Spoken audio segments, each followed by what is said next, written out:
Arestado ang 74 na individual na sangkot umano sa pamamahala at pagpapatakbo ng iligal na online raffle sa bayan ng San Vicente, Tarlac. Matapos ang isinagawang operasyon na pinangunahan ng PNP Anti-Cybercrime Group. Nagbabalita dyan si Patrolwoman Mary Grace Artizuela.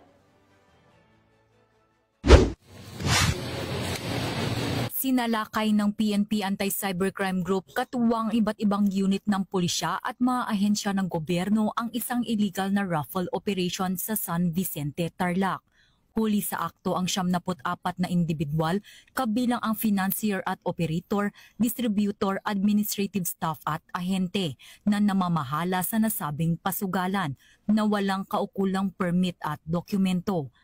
Batay sa isinagawang cyber patrolling ng mga otoridad, natukoy na ang raffle draw ay isinasagawa sa pamamagitan ng live streaming upang magmukhang lehitimo sa mata ng publiko.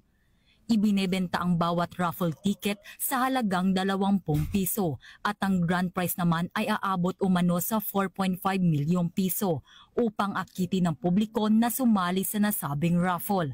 Ngunit nadiskubre na ang idinideklarang winners ay kasabwat rin ng grupo. Nung kami ay nagsagawa ng verification sa local government units, sa SEC, sa BIR, PAGCOR, DTI, wala po lahat silang any documents that could prove na legit yung ginagawa nila. Sinampahan na ang mga naaresto sa reklamong paglabag sa illegal gambling na may kaugnayan sa Cybercrime Prevention Act.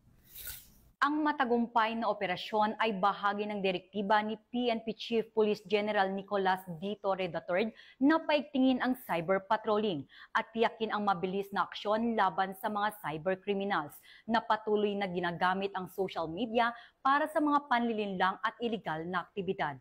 Mula dito sa Campo Crame, ako ang inyong PNN correspondent, Patrolwoman Mary Grace Artizuela, nagbabalita para sa Police News Network, alagad ng batas, tagataguyod ng balitang pulis.